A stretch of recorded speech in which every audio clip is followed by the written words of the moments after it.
Hey y'all, Bill Quirk with Shoot GTR, here today to give you your Range Master Minute for this month. What I'm going to do today is piggyback off of a social media post that we put up today on both Facebook and Instagram. If you follow us, you would have seen it. If you don't, go follow us, and then you'll see all this good information. But the post we put up today was the top 5 mistakes to avoid making at the range. And it goes over just some basic thoughts, but they are things that I see a lot of members doing or not doing, which does detract from their experience when they come out here. So the first one, obviously, failing to obey the safety rules as well as the rules of the range. And I've talked about those things in a bunch of other Range Master Minutes. Following the 4 life safety rules, and I've given those to you. Picking up your garbage, picking up your brass, all those different things. So those are very important.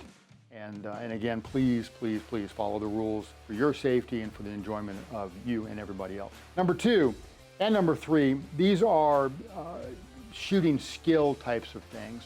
So not having a good solid grip, basically not having a good foundation on what you're doing. If we're shooting a handgun, if we're shooting a rifle, if we're employing improper technique, we're not going to get the results that we want downrange. Shooting too fast, shooting at a pace that is inappropriate, at a distance that's inappropriate for what you're trying to accomplish. And those things are things we frequently talk about in instruction, both in classes and in private lessons. So if you are struggling with any of that type of stuff, you're not getting your hits, you're shooting slower or maybe even faster than you can control what's going on, then reach out to us and we can get you squared away on the instructional side. Not tracking your progress. So this is a big one that I talk about a lot. People will come to the range to practice, and at the end of the day they go, I'm not really seeing any progress. And the problem is they're not setting themselves up to track that in the first place. They don't have a plan when they show up to the range. It's like going to the gym and you walk in on Monday and you pick up a barbell and you do some curls, and you come in on Tuesday and you do some presses and so on and so forth. And at the end of the week you go, I'm just not seeing any results. I'm not seeing any gains here.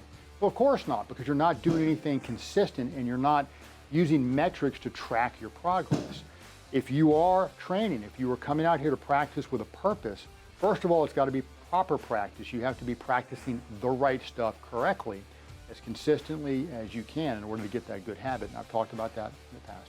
But to track what you're doing, have some drills. Don't practice the drills, practice the skills that will let you be successful at the drills, but periodically practice those drills and record your results, because that gives you a yardstick.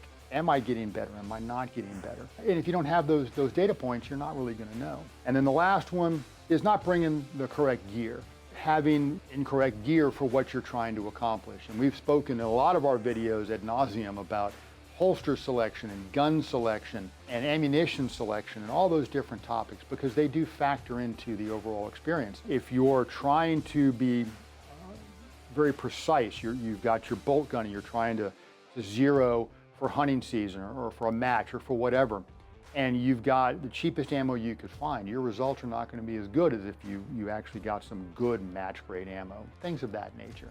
Just the weapon system, the core components that you put into this.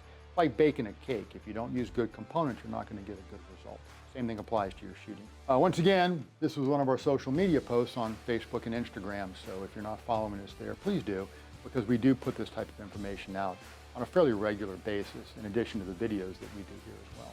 So as always, for the videos, give us a share, give us a like. If you have any questions or comments, put them below. You can reach out to me, reach out to the staff in the shop, and we will get you squared away. So as always, you all be safe.